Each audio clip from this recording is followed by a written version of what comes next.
Hello friends, आज का हमारा नेक्स्ट टॉपिक रहेगा मॉर्फिन का बचा हुआ रिमेनिंग पोर्शन जो है वो हम पढ़ेंगे आज पार्ट 3 में। तो स्टार्ट करते हैं एडवर्स रिएक्शन से। सेम एज ए फेंटानिल ही है ये सारी चीज़ें, बस 2-4 चीज़ें इसमें एड ऑन एंड डिलीशन हुआ है। तो स्टार्ट करते हैं एडवर्स रिएक्शंस। इसके दुष्प्रभाव क्या क्या हैं। मॉर्फिन के दुष्प्रभाव हैं कि शॉक लगने का डर है। हैबिचुअल मीन्स हमको उसकी आदत होने लगेगी धीरे धीरे। सीवियर हाइपोटेंशन, हमारा बीपी हमेशा लो डाउन हो जाएगा। ब्रेडिकार्डिया, हार्ट बीट हमेशा कम चलेगा। सीएनएस डिप्रेशन, हमारा जो सीएनएस है हमें हमेशा डिप्रेस्ड रहेगा हमारा ब्रेन। सीजर्स, झटके आ सकते हैं। Non epileptic myoclonic movement. Elevated intracranial pressure, जो इंट्राक्रैनियल नर्व्स होते हैं उसमें प्रेशर जो है और भी बढ़ जाएगा। हाइपर एल्जिया, इसका मतलब होता है कि बहुत ज़्यादा ओवरडोज होने से हमें कभी कभी क्या होगा, दर्द तो पता नहीं चलेगा लेकिन बहुत ही ज़्यादा हो जाने से हमको वहाँ पे सेंसेशन भी महसूस नहीं होगा। इंक्रीज्ड स्लीप रिलेटेड डिसऑर्डर्स है ना, बहुत ज़्यादा लेने से क्या होगा कि हमको बार बार सिडेशन आएगा। फिर एक टाइम ऐसा आएगा जब हम उस मेडिसिन को बंद करेंगे तो हमको अच्छे से नींद भी नहीं आएगी। डिक्रीज्ड बोवल मोटिलिटी, जैसे कि मैंने बताया कि ये मसल्स को, हमारा स्मूथ मसल्स को रिलैक्स कर देता है, तो जो बोवल्स की मोटिलिटी है वो भी ऑटोमेटिक कम हो जाती है। टॉलरेंस, मतलब हमको सहने की क्षमता बढ़ जाती है। फिज़िकल और साइकोलॉजिकल डिपेंडेंस, हमको क्या है वो मेडिसिन लेने से अच्छा लगने लगता है। वो मेडिसिन नहीं लेने पे हमको बहुत सारी विड्रॉवल सिम्टम्स भी देखने को मिलेंगे, तो हम टोटली उस पर साइकोलॉजिकली भी और हमारा बॉडी भी उस पर क्या हो जाएगा, डिपेंड हो जाएगा। विड्रॉवल सिंड्रोम्स वही चीज़ है कि जिस चीज़ की हमको आदत हो जाती है, लत लग जाती है, एक बार वो छूट जाने के बाद हमको उसके बिना अच्छा नहीं लगेगा। उसके अलावा हमको हेडेक होने लगेगा, हमारा मन अच्छा नहीं रहेगा। तो इस तरीके के विड्रॉवल सिम्टम्स भी देखने को मिलते हैं। एनाफाइलेक्सिस मीन्स उससे होने वाले कोई एलर्जिक रिएक्शंस हमको देखने को मिल सकते हैं। हाइपर सेंसिटिविटी हो सकता है उससे। मस्कुलर रिजिडिटी, मतलब कोई मसल्स को मान लीजिए अगर वो 100 mg में मैक्सिमम इफेक्टिविटी शो कर रहा है हमारा मसल्स, तो वहाँ पे 100 mg क्या धीरे धीरे रिजिड होके बढ़ के हमको क्या होगा कि 200 या 250 mg पे वो हमको क्या करेगा, एक्शन शो करेगा। तो कहीं ना कहीं मसल्स में रिजिडिटी आ जाती है। इसके बाद है blood and lymphatic system disorder, anaemia. तो ब्लड से रिलेटेड भी बहुत सारे डिसऑर्डर्स हो सकते हैं इसके कारण। कार्डियक डिसऑर्डर जैसे ट्रैकीकार्डिया हो सकता है, पाल्पिटेशन या एरिथमिया है ना, अनप्रॉपर रिदम ऑफ हार्ट बीट बढ़ जाना, ये सारी जो है इसके साइड इफ़ेक्ट्स या एडवर्स इफेक्ट देखने को मिलते हैं। वर्टिगो, मतलब हमको सिर चक्कर आना जैसा लगेगा।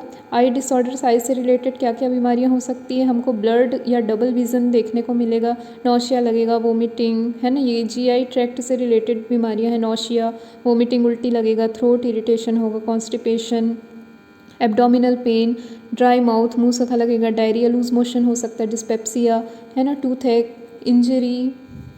फिर है पॉइजनिंग की भी कंडीशन हो सकती है, बहुत ज़्यादा अगर ले लिया तो ऐसे वो क्या है, जहर की तरह काम करेगा। फॉल, मतलब हम सीधे खड़े नहीं हो सकते, गिर जाएंगे। Post operative confusion, just operation के बाद अगर किसी पेशेंट को उसका पहचान पूछा जाता है या आसपास आप कहाँ हैं, ये सारे इन्फॉर्मेशंस क्या है वो कन्फ्यूज़न के कारण आंसर नहीं दे पाते। तो इस तरीके के भी एडवर्स रिएक्शंस होते हैं इसमें। वेट डिक्रीज्ड, वेट लॉस हो सकता है। पेरिफेरल एडिमा, क्या होगा, हमारा बॉडी फूल जाएगा, स्वेलिंग हो जाएगी चारों तरफ। डिहाइड्रेशन, पानी की कमी हो जाएगी बॉडी में। बैक एक, हमारा बैक पेन चालू हो जाएगा। मसल स्पाज्म, मसल में क्या होने लगेगा, धीरे धीरे स्पाज्म होगा। हेडेक, सिर में दर्द, डिजीनेस, ट्रीमर, हाथ पैर कांपने लगेंगे। सिडेशन, बहुत ज़्यादा नींद आएगी। साइकाइट्रिक डिसऑर्डर्स में देखते हैं डिप्रेशन में जा सकता है पेशेंट। एंजाइटी मीन्स उसे डर डर जैसा लगेगा। इंसोम्निया, उसे नींद नहीं आएगी। कन्फ्यूजनल स्टेट, कन्फ्यूज रहेगा हमेशा। हेलुसिनेशन, जो चीज़ें उसे नहीं दिखनी चाहिए वो भी दिखेंगी।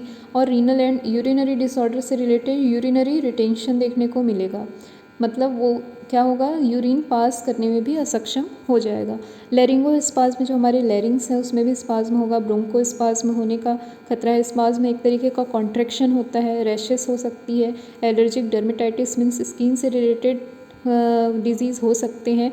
फ्लशिंग मीन्स हमको फ्लशिंग बैक, कुछ माइंड में हमारा घूमता हुआ दिखाई देगा, कुछ पिक्चर्स हमको नज़र में आएंगे, ऑटोमेटिक ये फ्लश होते रहेगा। हाइपरटेंशन, वीनस पेन है ना, टेंशन बहुत ज़्यादा, एक कंडीशन ऐसा आएगा कि बढ़ जाएगा और हमें क्या है, हमारे वीन्स में हमको पेन भी महसूस होगा। रिस्पायरेटरी डिप्रेशन, रिस्पिरेटरी हमारा डिप्रेस्ड हो जाएगा। सीरोटोनिन सिंड्रोम ये एक तरीके का मूड डिसऑर्डर है। सीरोटोनिन हार्मोन के कम ज़्यादा होने से मूड अच्छा या बुरा होने लगता है। न्यूनेटल विड्रॉवल सिंड्रोम मतलब अगर कोई प्रेग्नेंट वुमेन लॉन्ग टर्म तक ये मेडिसिन्स ले रही है तो उसके बच्चे को भी क्या हो जाएगा, इस चीज़ का आदत हो जाएगा, फिर उसमें भी अचानक से जब छोड़ा जाएगा तो बच्चे में भी विड्रॉवल सिम्टम्स देखने को मिलेंगे। एड्रिनल इनसफिशियंसी, जो एड्रिनल ग्लैंड है वहाँ से जो एड्रिनलिन हार्मोन निकल रहा है तो उसमें भी कमी आ जाएगी। तो ये थे हमारे एडवर्स रिएक्शंस ऑफ मॉर्फिन। इसके बाद हम नेक्स्ट देखते हैं ड्रग इंट्रैक्शन, और भी ड्रग्स या फूड के साथ इसकी क्या रिएक्शंस हैं। Enhanced CNS depressant effects with sodium oxybate. Sodium oxybate के साथ लेने से CNS डिप्रेशन और भी बढ़ जाता है। Reduced analgesia effect and induce withdrawal symptoms with partial opioid agonist antagonist, है ना। तो जो और भी ओपाइड एगोनिस्ट है, एंटागोनिस्ट हैं, उनके साथ लेने से जो एनाल्जेसिक इफेक्ट है वो और भी क्या हो जाता है, कम हो जाता है और विड्रॉवल सिम्टम्स बढ़ जाते हैं। Reduced plasma level and efficacy with cytochrome 3A4 inducers, जैसे रिफाम्पिसिन हो गया, फेनिटोइन हो गया, कार्बामेजेपिन्स हो गया, ऑक्सीमेटाजोलिन हो गया, ये सारे जो ड्रग्स हैं ये साइटोक्रोम 3A4 इंड्यूसर्स हैं। तो इनके साथ लेने से क्या होगा, ये प्लाज्मा लेवल को इनका कम कर देगा, मीन्स बहुत ही जल्दी इनको शरीर से बाहर निकाल देगा, एलिमिनेट कर देगा, जिसके कारण इसकी इफिकेसी भी ऑटोमेटिक कम हो जाएगी। अब है मे reduce the efficacy of diuretic, increase risk of urinary retention.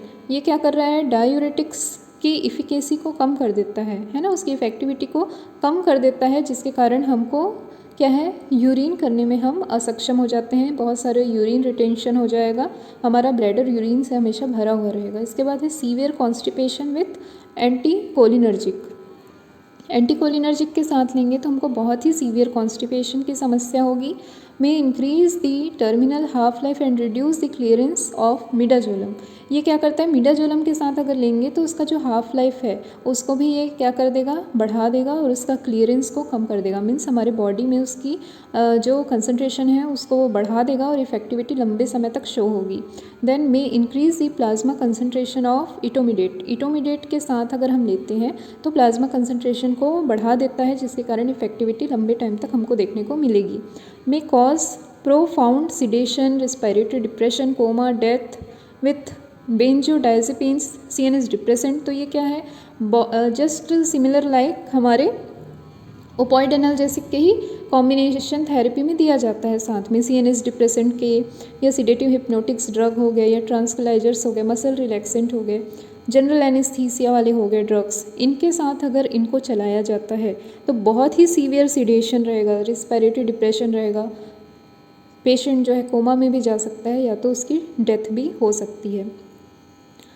अब अगर हम क्या करेंगे, अल्कोहल या MAOI के साथ लेंगे तो भी हम बहुत ही ज़्यादा डिप्रेशन में चले जाएंगे, डिप्रेशन क्या हो जाएगा, बहुत ही ज़्यादा बढ़ जाएगा। तो इस कंडीशन में भी हम उसको साथ में नहीं दे सकते। फिर क्या है, बायो अवेबिलिटी विथ फूड, है ना, फूड के साथ अगर हम इसको लेते हैं तो उसकी बायो अवेबिलिटी मॉर्फिन की बढ़ जाती है। नेक्स्ट देखते हैं स्टोरेज, इसका रख रखाव कैसा किया जाता है। तो ऑल डोजेस फॉर्म, जो भी डोजेस फॉर्म है, चाहे वो इंजेक्शन हो, टैबलेट हो, सपोजिटरीज हो, सबको हमको 20 से 25 डिग्री सेंटीग्रेड पे स्टोर करके रखना है। मैनेजमेंट एंड सपोर्टिव ट्रीटमेंट, इसका मतलब ये है कि सेम जैसे मैंने फेंटानिल में बताया था कि अगर ओवरडोज हो गया तो उस कंडीशन में हमको क्या करना है, तो वो देखेंगे। स्टिमुलेट पेशेंट फिजिकल और वर्बली, मतलब पेशेंट को हमको स्टिमुलेट करना है, उससे बात करते रहना है, उसे फिजिकली टच करके हमको उसे उठाना है, ये हमारा पहला चीज़ होगा। दूसरा क्या करना है हमको, may administer naloxone to treat respiratory depression, है ना, जो हमारा रिस्पिरेटरी डिप्रेस हो गया है, सांस लेने में भी हम असक्षम है, तो उस केस में हम इसका एंटीडोट आता है जो कि नेलोक्सोन है। सेम फेंटानिल में भी यूज़ होता है, सेम वही मॉर्फिन में भी हमको देना है। फिर नेक्स्ट है IV neuromuscular blockers for muscle rigidity, जो हमारे मसल ओवर रिलैक्स हो गए हैं उसकी रिजिडिटी को वापस से प्रोड्यूस करने के लिए हमको क्या करना है, ओरल ना देके हमको, क्योंकि पेशेंट तो अनकॉन्शियस हो जाएगा ओवरडोज में, तो उसका IV फॉर्म में जो तुरंत इफेक्ट शो करे न्यूरोमस्कुलर ब्लॉकर्स हमको देना है। फिर नेक्स्ट हमको क्या करना है, पेरेंट्रल फ्लूइड थेरेपी चलाना है फॉर सीवियर और परसिस्टेंसी हाइपोटेंशन। तो हाइपोटेंशन की कंडीशन में हमको सीवियर हाइपोटेंशन हो गया तो उस कंडीशन में भी हमको पेरेंटल फ्लूइड थेरेपी चलानी पड़ेगी, आईवी में देना पड़ेगा उसे ताकि जल्दी इफेक्टिविटी मिले। नेक्स्ट है establish and maintain patent pathway body temperature and fluid intake. अगर बॉडी में डिहाइड्रेशन हो गया है या बॉडी टेम्परेचर भी घट गई है तो उस कंडीशन में भी हमको क्या करना है, पेशेंट को तो उस कंडीशन में भी हमको क्या करना है, पेशेंट का क्या होगा, बॉडी टेम्परेचर अगर बहुत ही ज़्यादा कम हो गया है या फ्लूइड इनटेक कम हो गया है तो उन चीज़ को भी मेंटेन करने के लिए हमको उसकी थेरेपी चलानी होगी।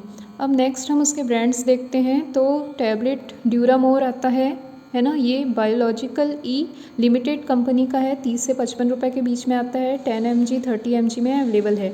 टैबलेट वेरमोर आता है 10 mg 20 mg 30 mg 60 mg injection के फॉर्म में भी आता है। वेरमोर हो गया 10 mg पर ml के हिसाब से, 15 mg पर ml के हिसाब से।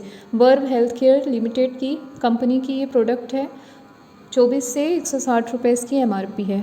ड्यूरामोर 30 mg ड्रग का ये फ़ोटो है। देन नेक्स्ट है वेरमोर 10 mg का, ये क्या है, टैबलेट है।